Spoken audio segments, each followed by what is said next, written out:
I got Bill calling, talking about demand. Where's Billy? Coming with the 5 shifters. I be learning from the OG rise. I be learning from the video. Muse, I ain't an economics joke. Huseby, stay with the video. You watching 4-minute NBA. Yo, it's Young Ming and Slime. We're talking about demand and the 5 shifters. Slime, what's demand? Well, demand is the different quantities of goods that people are willing and able to buy at different price points. For example, our mixtapes sell on iTunes for $5 each. Many people are both willing and able to pay that because we have 35 million views. The law of demand is the inverse relationship between price and quantity demanded. As price rises, quantity demanded falls. As price falls, quantity demanded rises. The law of demand is a result of 3 things: The substitution effect, the income effect, and the law of diminishing marginal utility. Yo, now we shifted studios and we're talking about shifts in demand. Normally, we work in a world of ceteris paribus. When we analyze our graphs, they stay rigid. However, when we drop the assumption of ceteris paribus, movement no longer curves along the demand curve, it shifts the entire curve. A shift means that at the same prices, more or less people are willing and able to buy a product. This is a shift in demand and not a shift in quantity demanded. The first shifter we're going to look at is taste and preferences. More or less people want that product because it is now cool or uncool, more guap, less guap, or some other societal change has occurred that makes it less desirable.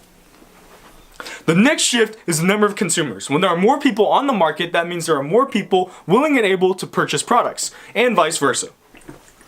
The third shifter of demand is price of related goods. The demand curve for one good can be affected by a change in price of another related good. The first example of this are substitutes. In the studio, we either drink Monster or NOS. When the price of Monster increases significantly, we go out and buy NOS, and vice versa. The second is complements, 2 goods that are bought and used together. If the price of one increases, the demand for the other will fall. If the price of peanut butter falls, the demand for jelly will increase. The fourth shifter of demand is income. The income of consumers changes the demand based on the type of good.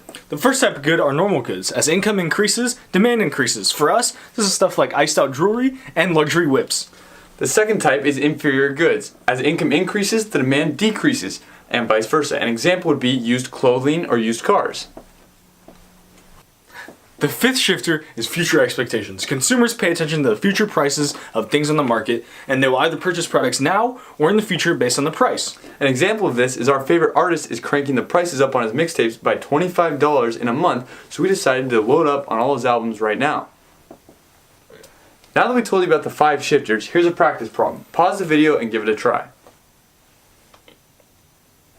So the shift in demand was taste and preferences because after repping my watch, more people wanted the Patek Philippe, and as you can see, the demand increased because it had more guap or got more cool.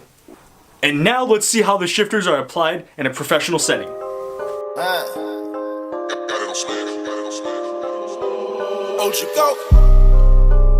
We're here at Sigma Design with President and CEO Bill Huseby to talk about demand. Here are the 5 shifters. Now which one do you see have the biggest impact on the business? Alright, well first of all let me tell you a little bit about the business. We're a service company. We do product design and engineering. Everything from concept through production. Okay? So our consumer are the big clients, these Fortune 500, Fortune 100 companies that come to us for our design services. So when they're doing well and they have lots of revenue or lots of income, then they can invest in new products and they come to us to help with that. So when they're not doing well, either because of the economy or because of bad decisions they've made, then they don't have the income and they don't come to us. So right here, consumer income for us is the biggest impact. That's consumer income. That's it for this time. It's Slime and Young Ming signing off.